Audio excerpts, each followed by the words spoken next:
Let's see, I think I was probably about 12 years old, and I remember going bowling with my mom and dad. I grew up in Southwest Denver, so at Crown Lanes, and we would go every week, and I just sort of found myself kind of looking at this one particular man that was in a tight shirt that, had big biceps and just was attractive. And I don't know why, each week I sort of enjoyed going bowling so that I could see him, not understanding at all what that meant, but just I knew that was happening more regularly. And then I was in the ninth grade in junior high school at Coons Miller Middle School, and a friend who was hung out with older people, but we were in ROTC together, told his friends, yeah, I think he's gay, and then I'm gonna help him discover that, sort of. And so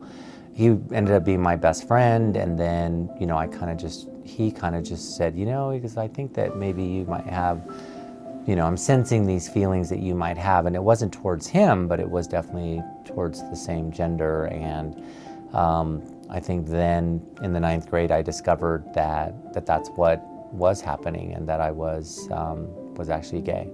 And so all through high school, was sort of closeted gay, didn't really share it with many people, sort of hung out with girls so that way the guys would leave me alone, the jocks would leave me alone, because, in high school you're supposed to have a girlfriend, I think, or, if you don't fit into their norm, then somehow you're different. And I actually got bullied in school. I really disliked school a lot, and I could not wait to get away from those people and from school. So I was 20 years old in 1988, and some friends had started going to Charlie's that were 21.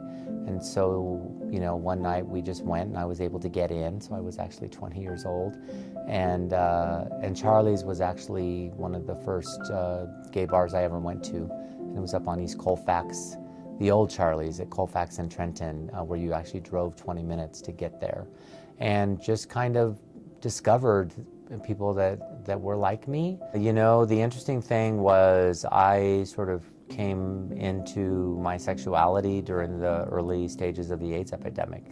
So 1983 to 85, when I was in high school, I was out, not with schoolmates or anything. I mean, I was just out as a gay person with my selected friends. So we would go out, but we were too young to go to bars, and I think that that may have actually saved my life, because I didn't really, become active in that regards throughout, and had a boyfriend early on, so, wasn't, was it promiscuous, I guess you would say? Yeah, I was just, trying to behave myself, which is why I'm probably alive today. So my family was an interesting situation because they were born-again Christians, and I didn't really have anything to do with religion, but I just knew that their religion really sort of looked down upon, LGBTQ people, and so I was closeted from the time I was 14 until I was 20. I actually moved out when I was 18 with my first boyfriend, but we were just sharing an apartment.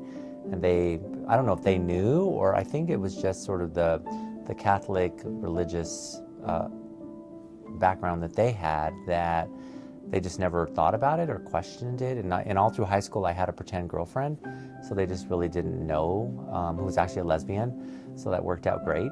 I was actually at bingo one night with my sister, and she brought it up. She said, I know that you're that way. And I actually told her, I said, yes, I am, and that Larry was my boyfriend. So she then proceeded to tell my mother, who absolutely, blew a gasket and was very unhappy.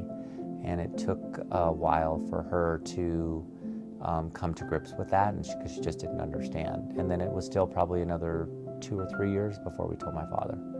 And he was very accepting, believe it or not. I thought it would be harder for him. But he was understanding and accepting from the get-go. I am Anthony Aragon. I am Denver.